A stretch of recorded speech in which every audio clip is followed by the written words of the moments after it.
오늘은 권위 있는 자 두 번째 말씀을 나누도록 하겠습니다. 지난주에 예수께서 사역을 본격적으로 시작하시고 나타난 장면들을 살펴보았습니다. 그래서 지난주에 두 가지 일을 살펴보았어요. 하나가 예수님께서 회당에 가서 가르치신 것. 그래서 사람들이 그 가르침을 보고 그 권위에 놀랬죠. 그리고 두 번째 있었던 일이 우리가 살펴보았던 것이 회당에 마침 있었던 귀신 들린 사람이 있어서 그 귀신을 내쫓은 것. 그래서 어찌된 일이냐, 좀 권위 있는 새 교훈이다 라고 하면서 사람들이 놀랬어요. 여기까지 살펴보았습니다. 원래는 오늘 말씀도 지난주에 그 말씀에 이어서 쭉 살펴보면 더 좋습니다. 그런데 너무 길어서 좀 나눴는데, 자, 계속 이어지는 사건이에요.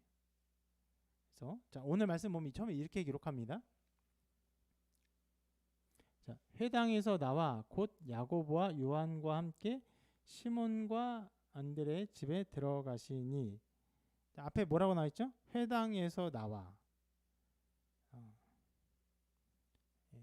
자, 연결된 사건이에요. 회당에 있었다가 그 다음에 회당에서 나와서 집에 들어간, 같은 하루에 연결된 사건들입니다. 여러분, 이 공간적인 변화를 좀 보면서 말씀을 이해했으면 좋겠어요. 자, 회당이 있었어요. 여기서 원래는 사람들이 다 보는 데서 말씀을 가르쳤어요. 그리고 사람들이 다 보는 데서 귀신을 내쫓았어요. 그리고는 회당에서 나왔습니다. 그리고는 어디로 갔냐면은 그 제자의 집, 이제 개인적인 공간으로 갔어요. 아무도 보지 않는 자기 제자들과 함께 하는 몇 사람만 볼 수 있는 이런 공간, 우리가 지금 있는 이런 공간으로 들어가신 거예요. 이런 전환을 보면서 말씀을 보아야 예수님이 그때 어떤 모습과 환경 속에서 이런 사역을 하셨고 이것이 어떻게 나타나는지 좀 입체적으로 보입니다. 자, 갔더니 어떤 일이 있었냐면 시몬 베드로의 장모가 열병으로 누워 있었어요. 그러니까 여기서 이제 베드로가 결혼했다는 것을 알 수가 있죠.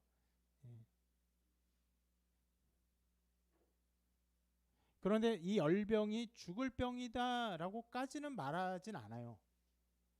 그냥 단지 누워 있다. 근데 누워 있는 걸 보면 열병이 그 가벼운 병은 아닌 것 같아요. 그렇죠? 가벼운 병이었으면 누군가 손님이 왔을 때 여주인으로서 뭐 응대를 하거나 일어났을 텐데, 그러지 못하고 열병으로 계속 누워 있는 상태에 있는 걸 보면 꽤 병이 어떤 정도의 중함은 있었던 것으로 보입니다.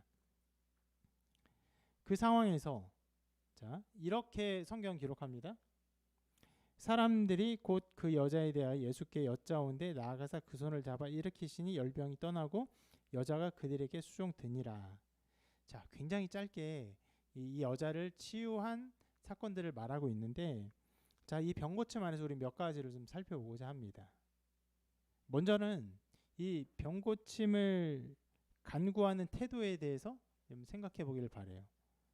보면요, 이 말씀을 보면요, 자, 누가 예수님께 이 병에 대해서 말했는지 구체적으로 기록하고 있지 않아요. 그렇죠? 그리고 이 장모의 병에 대해서 그 무엇이라고 말했는지도 기록하고 있지 않아요. 이 병이 몇 년 됐으니 고쳐 주십시오라는 어떤 구체적인 그런 내용들이 하나도 없습니다. 자, 물론 병에 대해서 이야기했겠죠. 근데 자세하게 뭐 기록하고 있지 않아요. 자, 이런 상황에서도 예수님께서 이 여자를 고쳐 주셨어요. 자, 이러한 정황들은요, 바로 우리가 하나님께 무엇을 구할 때 태도를 실은 생각해 볼 수 있게 하는 부분이 있습니다. 여러분, 자, 오늘 말씀처럼 예수님께 무언가를 구할 때, 굉장히 그 자기 힘으로 되지 않는 상황들을 구할 때, 뭐 병고침을 구할 때, 흔히 우리는요, 우리 자신의 그 자격에 대해서 생각을 합니다. 내가 이것을 구할 자격이 있는가? 그래서 실은 병에 걸린 또 어려운 일을 당한 수많은 사람들이 누구에게 기도를 요청하냐면 목회자들에게 기도를 요청하죠. 나보다는 더 자격이 있는 것으로 느껴지니까.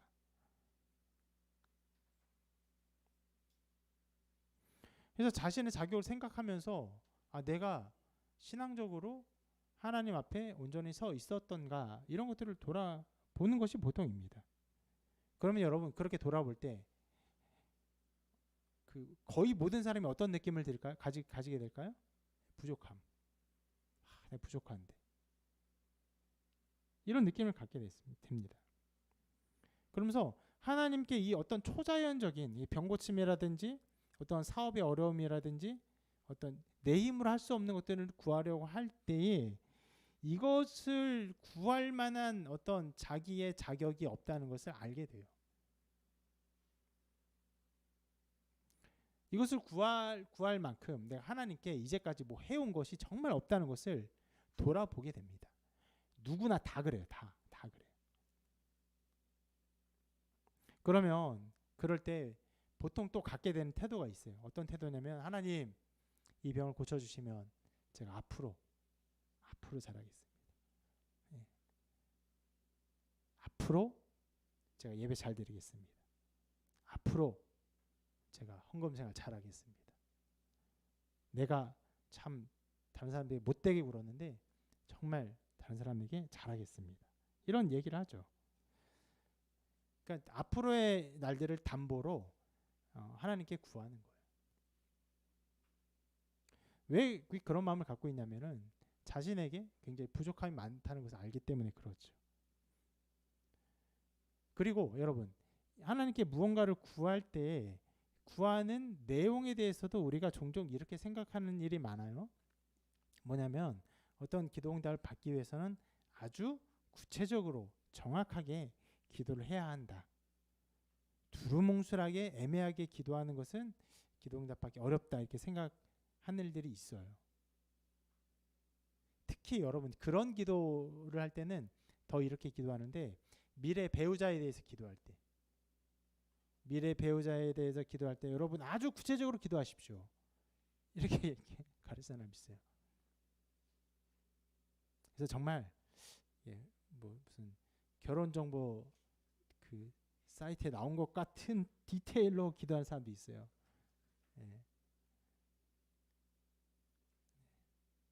어느 정도의 키와 몸무게와 잘생김과 또 재산과 직업과 뭐 신앙과 비전과 교회와 뭐 이런 것들 심지어 그 부모님의 신앙과 그 부모님의 재산과 부모님의 직업 학력 뭐 그렇게 기도할 수도 있는데 왜 그렇게 기도하라고 말하냐면은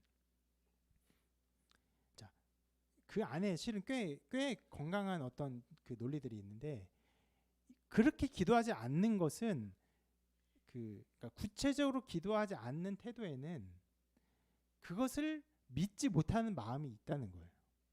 예를 들어서 구체적으로 기도할 때 정말 하나님께서 들어주시는 것을 믿는다면 구체적으로 기도할 수 있다는 것이죠.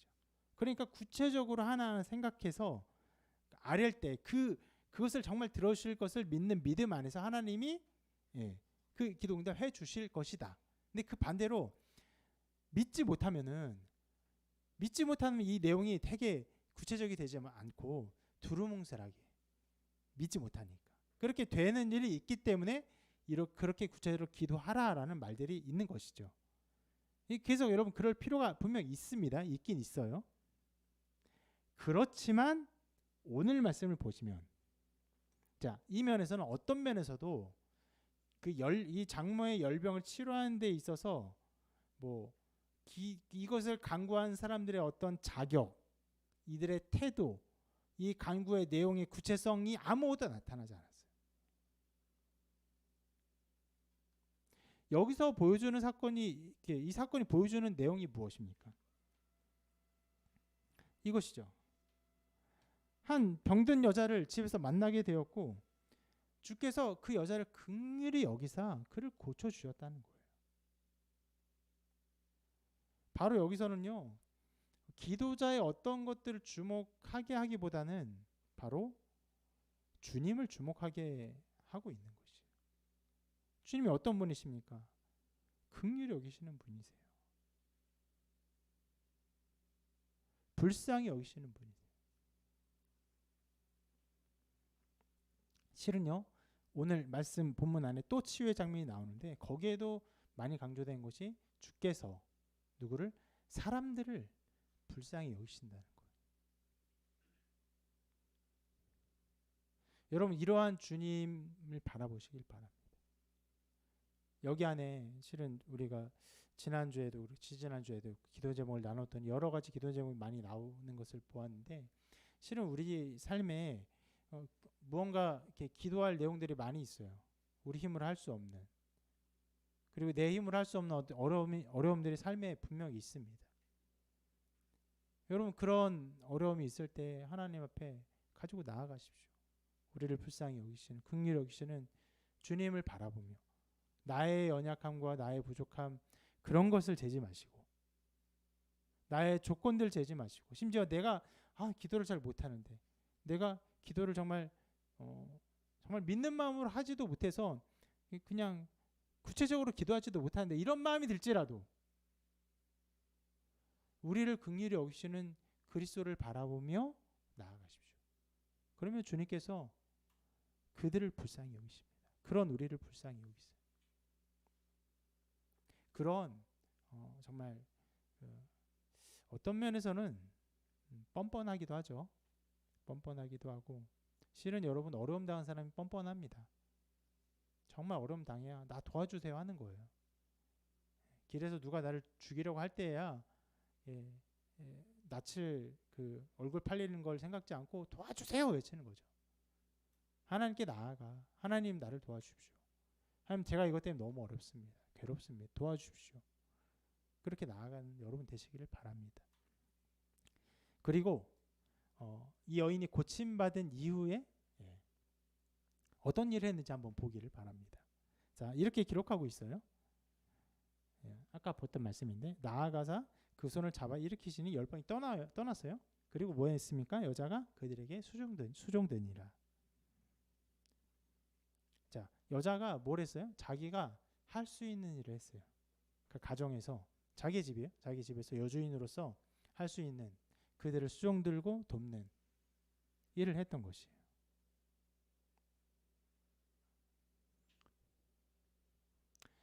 여러분, 이러한 삶이 여러분 가운데 충만하기를 바랍니다. 주님으로부터 은혜를 입어요.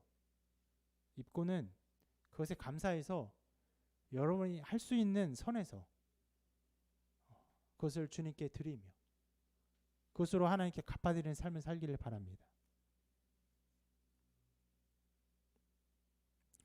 물론 여러분이 할 수 있는 일이 굉장히 탁월한 일일 수 있어요. 복음을 전하여서 누군가를 정말 구원시키는 일을 할 수도 있고, 또 여러분 직장에서 탁월한 성과를 거두고 그리고 믿음을 고백하면서 하나님께 영광 돌릴 수 있겠죠. 탤런트들처럼 상을 받으면서 이 모든 영광 하나님께 돌립니다. 이렇게 말할 수 있어요. 그런 일이 우리 가운데 일어날 수 있습니다. 그런데 그런 정말 위대하고 아름다운 열매가 맺어지는 때가 오기 전에도 여러분의 삶에서 여러분이 할 수 있는 작은 섬김들로 주님께 갚아드리는 삶을 살기를 바랍니다.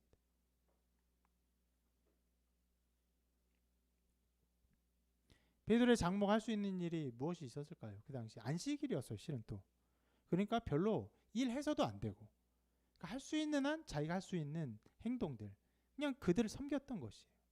여러분, 아까 장면을 좀 잘 보라고 했잖아요. 회당에서 사람들과 막 변론?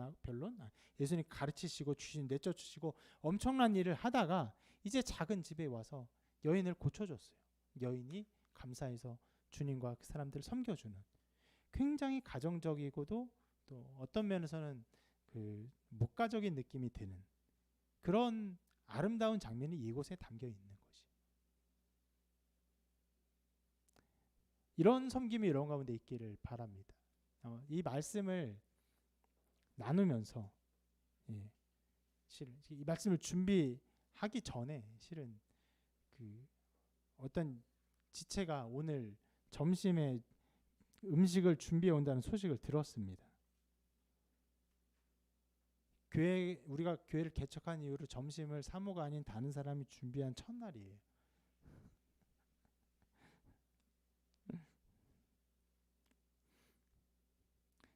그러니까 아내가 그 점심을 준비하면서 힘든 일이지만 실은 그것을 힘들다고 내색을 하진 않죠.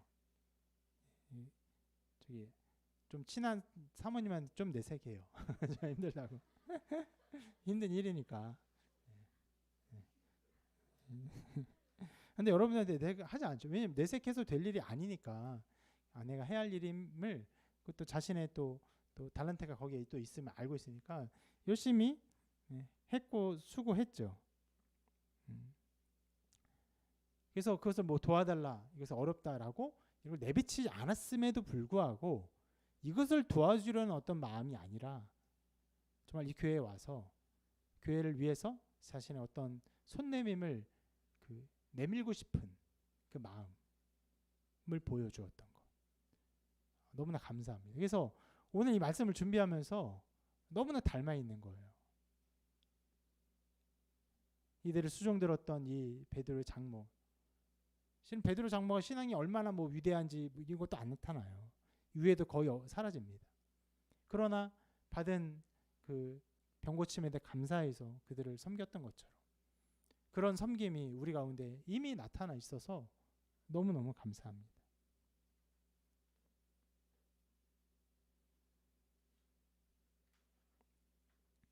제가 마가복음을 수차례 읽으면서 정말 제일 읽기 쉬운 성경이거든요. 제일 짧고 예수님 말씀도 가장 많이 들어있고 제일 읽기 쉬운 성경인데 수없이 마가복음을 읽으면서 여기에 이 베드로 장모가 병고침을 받고 이 사람들을 수종들었던 얘기를 이렇게까지 주목하며 생각해 본 적은 처음인 것 같아요.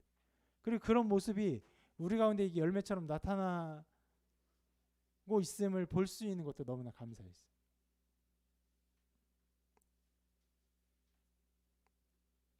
여러분 모두가 이와 같이 주님께서 주신 은혜에 감사하여서 여러분이 할 수 있는 선에서 주님께 갚음을 드리고 섬김을 드리는 삶을 사시기를 바랍니다. 이거야말로 정말 아름답고 하나님이 받으시기 합당한 일이라 생각합니다. 개척교회는 실은 누구나가 섬김을 해야 하는 일들이 많이 있어요. 그래서 교회에 오는 모든 사람이 어떤 면에서 일종의 봉사자가 되어야 할 필요가 있습니다. 지금 그것이 저에게 굉장히 좀 고민인데, 왜냐하면 그 어떤 사람이라도 교회에 오는 것이 이 일에 대한 부담이나 일에 대한 의무나 책무 때문에 오는 것이 아니라, 혹은 그것 때문에 부담을 갖고 교회에 못 나오는 것, 이렇게 나오게 어렵게 만드는 일도 있지 않기를 바라고, 단 하나 모든 사람이 하나님 말씀을 사모하면서 하나님과 교통하기를 기대하면서 거기서 받아 누리는 은혜 때문에 나오기를 간절히 바래요. 그래서 교회 안에 어떤 필요가 있어도 최대한 제가 그것을 부탁하려 하지 않고 자연스러운 섬김과 헌신 속에서 그 일들이 채워지고, 여기 모인 모든 사람은 오직 하나, 주님을 만나고 하나님께 영광 돌리고 싶은 마음 때문에 나오기를 바라는 마음이 있습니다. 감사하게도 제 그런 바람대로 그런 부담 때문에 나오거나 혹은 부담 때문에 나오지 않는 일이 있지 않고 여러 모양으로 자발적으로 섬기는 모습을 보여줘서 감사합니다. 여러분 앞으로도 우리 교회에 이런 열매가 가득하기를 바라고, 또 여러분의 삶 전체에서도 이 베드로 장모처럼 여러분이 할 수 있는 그 작은 섬김의 손길을 베풀면서 주님과 그 교통하는 주님의 기쁨이 되는 여러분의 삶이 되시기를 바랍니다. 그리고 이제 오늘 말씀은 이 사건이 있은 이후로 또 새로운 전환을 맞이합니다. 그 전환은 여러분 실은 쉽게 놓치기 쉬운 부분이에요. 바로 이 부분인데, 자, 저물어 해질 때라고 말하고 있어요. 굉장히 그 집안에서 일을 얘기하다가 갑자기 노을이 지는 저녁에 대한 그 아름다운 그 시간들을 생각하게 하죠. 근데 그런 것 때문에 이 시간을 쓴 게 아니라 해가 지면 뭐가 되냐면 이제 안식일이 끝났다는 걸 의미하는 거예요. 그러니까 우리가 생각하기에 안식일이 언제냐, 뭐 실은 굉장히 많은 사람이 착각하기를 일요일이 안식일입니다 이 생각하는데 실은 토요일이 안식일이죠. 그럼 토요일이 안식이라 생각했을 때 토요일 밤 0시부터 일요일 되는 밤 0시까지 안식일이다 생각할 수 있지만 여러분 날짜가 그렇게 가지 않습니다. 유대인의 날짜는요 저녁보다 다음날 저녁까지가 되는 거예요. 그러니까 안식일이라고 한다면 금요일 밤 저녁 밤부터 토요일 저녁까지라고 볼 수 있겠죠. 그래서 여기서 점으로 해줄 때가 됐잖아요. 그러면 안식일이 끝난 거예요. 그렇게 새로운 전환이 여기에 임하게 된 것입니다. 자, 그러니까 어떤 일이 벌어지냐? 안식일이 끝나니까 이렇게 말합니다. 모든 병자와 귀신 들린 자를 예수께 데려온 일이 벌어져요. 자, 이 사건들은 다 연결된 사건이라고 말씀드렸어요. 자, 안식일에 예수님께서 회당에서 가르쳤어요. 그리고 귀신을 내쫓았어요. 예수님께 그 권위가 있음을 많은 사람이 드러냈고 사람들이 놀랬어요. 그러면 사람들이 어떻게 하고 싶었을까요? 그 권위 가운데 어떤 새로운 일을 하기를 바랬을 거예요. 최소한 그 귀신 들린 자를 내쫓은 것처럼 귀신 들린 그 자기가 알고 있는 사람들 데려와서 예수님께로부터 고침받기를 바랬을 거예요. 그런데 그 사람들이 기다렸어요. 언제까지? 안식일이 끝날 때까지. 왜냐하면 안식일에는요 어떤 일을 하면 안 되기 때문에. 병 고치는 일도요 지금 당장 예를 들어서 이렇게 그 당시에 그런 기술이 잘 없었겠지만 숨이 멎어서 인공호흡을 해서 살려야 하는 것과 같은 긴급한 일이 아닌 경우에는 병 고치는 일도 허락되지 않았습니다. 그런데 이제 해가 지니까 사람들이 이때다 싶어서 수많은 사람들이 예수님을 데리고 온 거예요. 병자까지 데려온 걸 보면은 예수께 이 병자를 고치는 능력도 있다고 사람들이 보편적으로 믿었던 것으로 보여요. 자, 이제 예수님은요 정말 굉장히 새로운 상황 가운데 놓였는데 가정에서 그 제자들과 또 제자의 가족들 몇 명과 함께 있는 그런 수준이 아니라 이제 수많은 사람들 앞에서 지금 그들을 마주하고 있는 상황 가운데 놓였어요. 그러니까 예수님이 어떻게 하셨냐 이렇게 말씀합니다. 예수께서 각종 병이든 많은 사람을 고치시며 많은 귀신을 내쫓으시되 귀신이 자기를 알므로 그 말하는 걸 허락하지 아니하시니라. 예. 수많은 사람들을 다 상대했어요. 다 상대했어요. 다 고쳐주셨고 그리고 다 귀신을 내쫓으셨어요. 자, 이것은요 우리에게 두 가지를 보여줍니다. 아까 본 것과 같은 것인데 모든 사람을 긍휼히 여기시는 주님의 모습을 보여줘요. 수많은 사람들이 왔어요. 수많은 어떤 그 삶의 여정 속에서 삶의 배경 속에서 예수님께 나와왔는데 주님은 그 모든 사람들을 긍휼히 여기셨어요. 그들이 어떤 사람인지도 상관치 않으시고 그들 모두를 긍휼히 여겨주셨어요. 실은 성경에서요 예수님께서 병고침을 하실 때 얼마나 피곤하고 힘들었는지를 그다지 말하고 있지는 않습니다. 굉장히 힘드셨을 거예요. 그러나 그 힘듦보다도 그들을 향한 긍휼, 그들을 향한 자비의 마음이 크기에 주님은 능히 그들을 다 고쳐주셨어요. 그들의 어떤 조건도 따지지 않으셨고 그들의 어떤 것도 따지지 않으시고 다 고쳐주셨어요. 그래서 아까 있었던 베드로 장모를 고친 사건과 이 사건에 연속해서 주님이 연약한 자들, 병든 자들을 얼마나 불쌍히 여기시는가를 보여주고 있는 것이.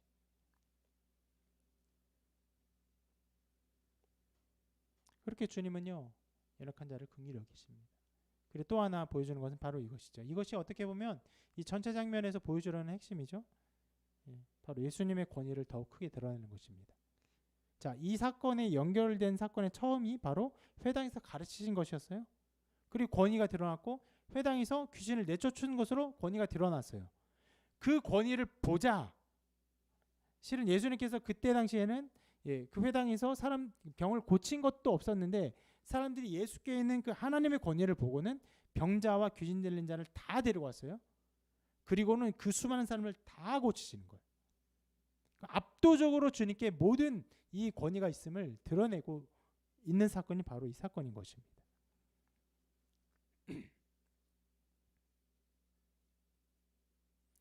그래 우리는 이러한 그 어떤 결론을 생각해 볼 수 있는데 주님의 권위는 주님이 어떤 분인지를 알게 하며 사람들로 하여금 주님께 나오게 만듭니다. 그런 일들을 해요. 여러분 우리의 삶에도 우리의 힘으로 어찌할 수 없는 일들이 일어납니다.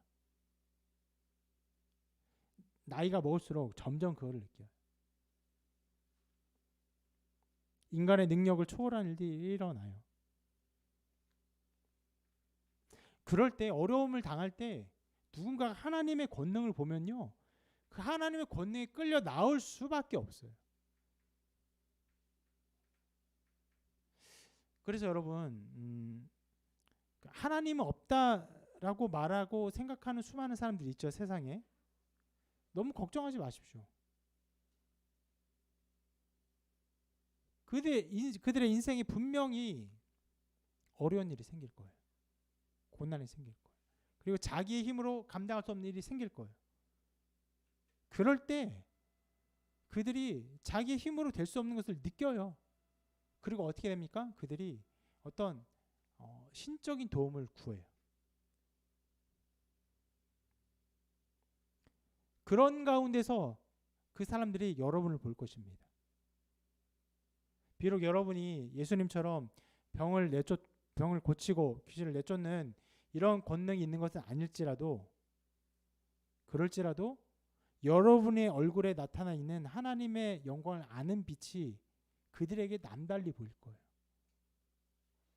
이 세상 그냥 살다가 내 욕심대로 살고 즐겁게 살다가 그냥 그렇게 죽으면 끝나는 것 같은 인생인데 왜 저 사람의 얼굴에는 다른 낯빛이 있지? 왜 다른 소망이 얼굴에 있는 것 같지? 저 소망은 어디로부터 나오는 것이지? 그런 생각들을 들으면서 최소한 여러분에게 기도 부탁이라도 할 거예요. 야, 나를 위해서 좀 기도해 줘라.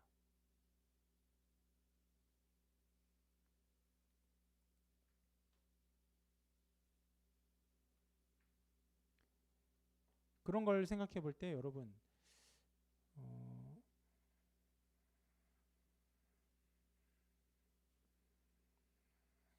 여러분의 주변의 사람들이 실상 여러분들과 관계를 맺으면서 특별히 신자인 여러분과 관계를 맺으면서 여러분의 신앙의 모습을 어떤 면에서는 몰래 바라보고 있어요.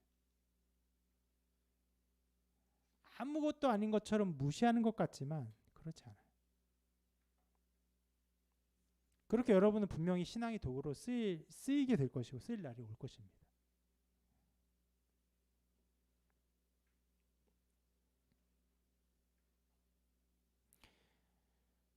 실상 세상을 보면요. 우리는 되게 연약해 보이고 세상은 신자들을 무시하는 것 같아 보여요. 그렇지만 여러분 그거 다 거짓입니다.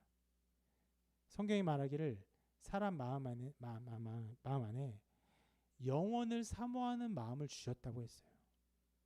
그것이 어떻게 표현되냐면요. 죽기 싫어하는 마음으로 표현돼요. 그리고 영원한 가치를 사모해요. 기대해요. 모든 사람이 죽음을 두려워합니다. 그래서 어려움 생기고 죽음의 위험이 닥치게 될 때 분명히 하나님을 찾아요. 하나님을 알고 있는 사람을 이렇게 찾아요.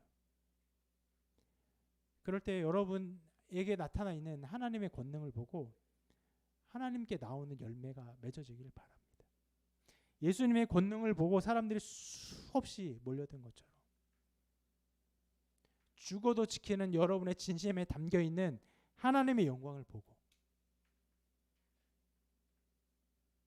그것을 보면서 여러분을 통해서 그 하나님의 권능 앞에 그 사람들이 나와 정말 예수님 만나고 구원하는 역사가 일어나기를 바랍니다.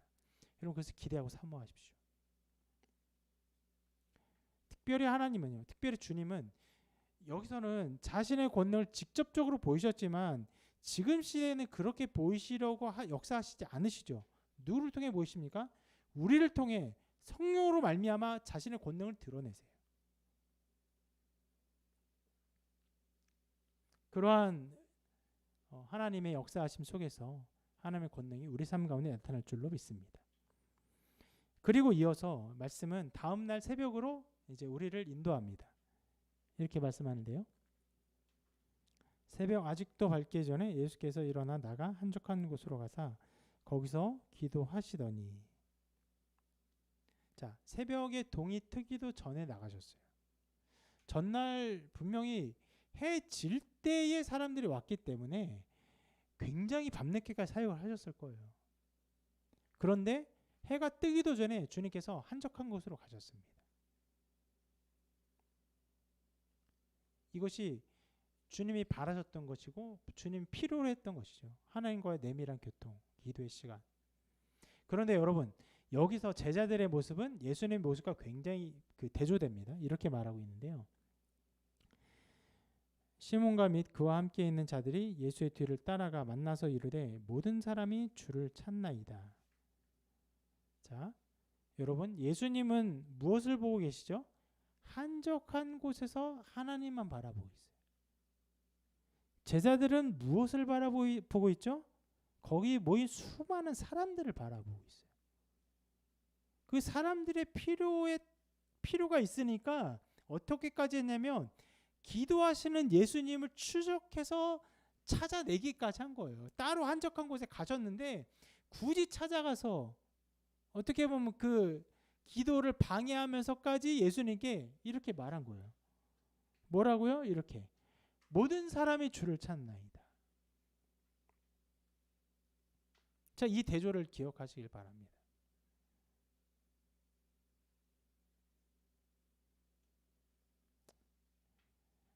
여기서 그 예수님이 이들을 책망하지는 않지만 이 장면은 굉장히 대조되는 장면으로 우리에게 나타나고 있어요.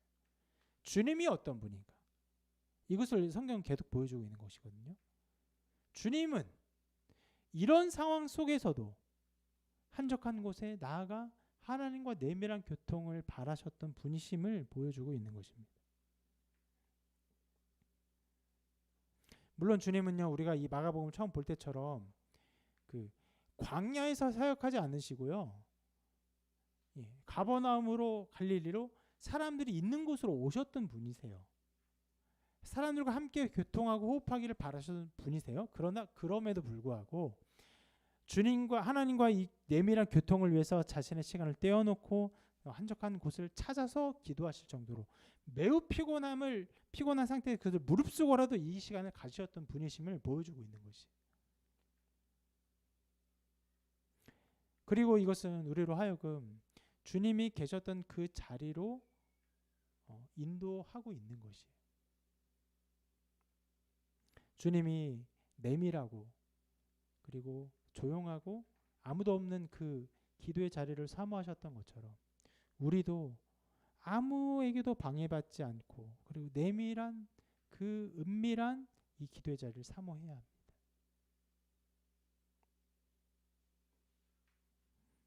아무도 없는 골방에서 하나님과 교통하며 기도하는 그 시간은요, 우리의 마음과 생각과 신앙들을 건강하게 만듭니다.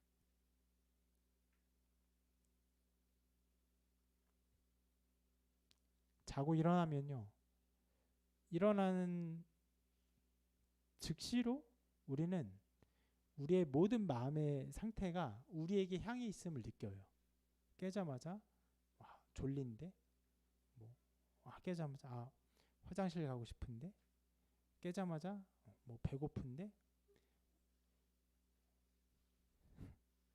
우리 지우는 잠에서 깨자마자 뭐 하고 싶어요? 눈 뜨면 뭐 하고 싶어요? 응? 게임하고 싶어요? 근데 감사하게도 게임 하려는 의지를 막 보이지 않아요. 우리는 뭐 그렇게 대답한 걸 보면 어쩌면 제가 원하는 대답한 것 같기도 하고 설교를 이해한 것 같기도 합니다. 우리는요, 깨는 즉시 우리가 우리의 욕구에 완전히 사로잡혀 있는 것을 느낍니다. 우리는 그런 존재예요. 그렇기 때문에 우리를 향한 욕구를 다 내어놓고 하나님이 하신 일을 바라보고 우리가 얼마나 연약한 존재인지를 바라보고 그리고 하나님을 의탁하고 의존하는 그 시간이 얼마나 소중한지 몰라요. 그런 시간을 가질 때에 우리는 하나님의 마음을 이해하고 우리의 연약함도 스스로 이해하고 그리고 하나님을 새롭게 의지하는 그 의지의 마음들이 굳건해져요. 아무리 성령 충만한 사람일지라도 아무리 뭐 목회자와 같은 사람일지라도 이러한 기도 시간을 갖지 않으면요. 자기의 욕구와 자기의 바라는 마음으로 살아가요.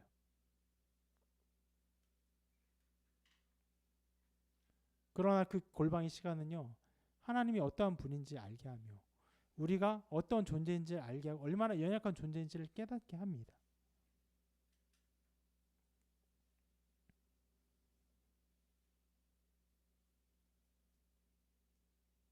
여러분 그렇기 때문에 이 시간을 여러분 사모하며 가지시길 바랍니다. 여러분이 기도하는 그 자리가 있습니까? 기도하는 그 시간이 있어요? 그 공간이 떠오르십니까? 그것이 떠올려지는 삶을 살기를 바랍니다.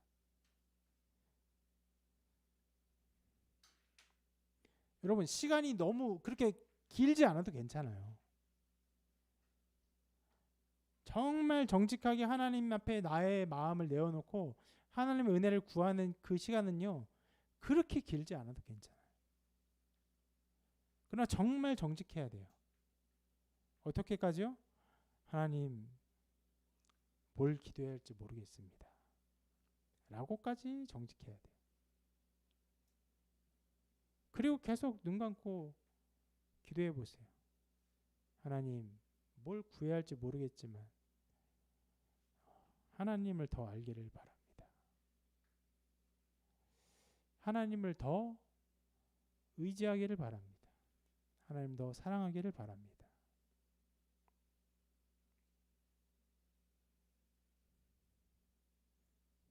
여러분 이런 기도 시간은 실은요 신장이 그렇게 즐거운 시간은 아니에요.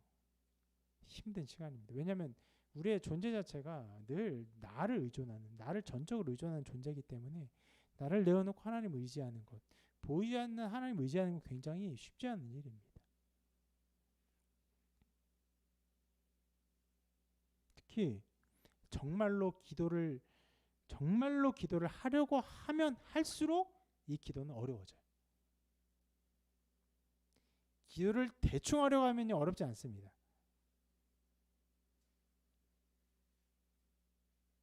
그러나 그런 어려움이 있을지라도 그 내밀한 기도의 시간을 통해서 하나님을 알고 하나님의 뜻을 분별하며 그리고 여러분을 온전케 하는 하나님의 은혜를 맛보기를 바랍니다. 어떤 면에서 기도는요 제일 쓸모없는 일이에요. 공부하는 것도 아니죠. 노는 것도 아니죠. 심지어 잠을 자는 것도 아니에요. 어떤 효용성에 있어서는 우리 인생에서 가장 쓸모가 없어요. 차라리 잠을 자면 보통 여러분 기도하려고 하면 곧 잘 거예요. 잠을 자면 편히 몸이 쉬기라도 하죠. 공부하면 공부 하기라도 하죠. 어떤 성과가 있죠. 그 모든 면에 아무 쓸모가 없는 시간이지만 가장 우리를 신자답게 만든 하나님의 자녀답게 만든 시간입니다.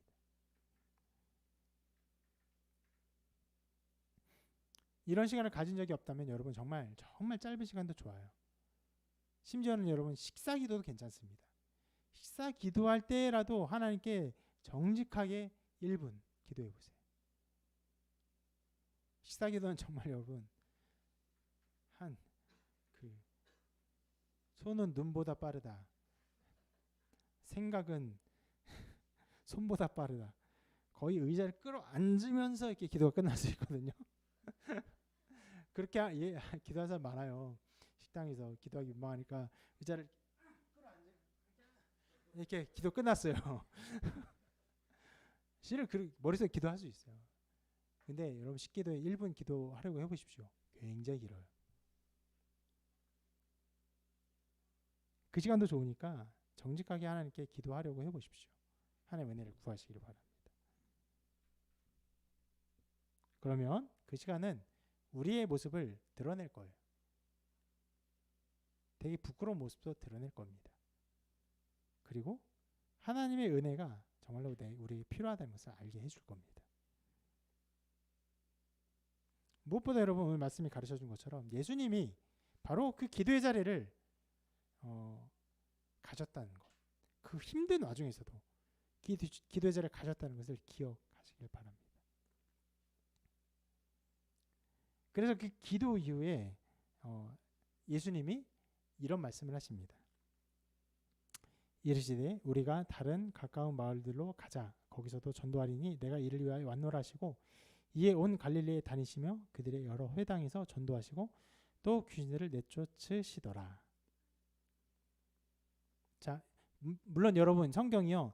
예수님께서 기도를 하셨기 때문에 이런 사명을 말했다를 연관성 있게 말하고 있지는 않아요. 그런데 예수님의 삶이 어떤 삶입니까? 자기의 사명을 감당하는 삶인데 그 사명을 감당하는 힘든 와중에서도 기도를 하셨어요. 기도를 분명히 하시면서 하나님과 교통하는 시간을 가지셨고 그 이후에 이렇게 자신의 사명을 더 선명히 드러내시며 사역을 아주 원활하게 능력 있게 하셨다는 것을 나타내고 있는 것입니다. 이렇게 주님은요 자신의 권위를 한껏 드러내셨어요. 오늘 말씀 전체에서 앞으로도 계속적으로 자신의 권위를 한껏 드러내십니다. 근데 그 가운데서 바로 이 하나님과 내밀한 기도의 시간을 가졌다는 것을 여러분 기억하시길 바랍니다. 이 말씀들 속에서 여러분의 삶의 열매가 맺어지기를 바랍니다. 주님께 가까이 가서 아뢰고 구하고 은혜를 힘입고 그리고 힘입은 것에 감사해서 어떻게 해요? 여러분의 섬기는 손길로 주님께 갚아드리며 아무리 작은 것이라 갚아드리고 그리고 그 하나님의 은혜를 기뻐하면서 하나님과 내밀한 기도의 시간을 여러분 갖는 너무나 단순하지만 그러나 명료하고 분명하고 아름다운 그리고 기쁨이 넘치는 신자의 삶이 그렇게 여러분의 삶에 가득 넘치기를 바랍니다. 그런 은혜가 여러분 가운데 충만하기를 주님의 이름으로 축원합니다.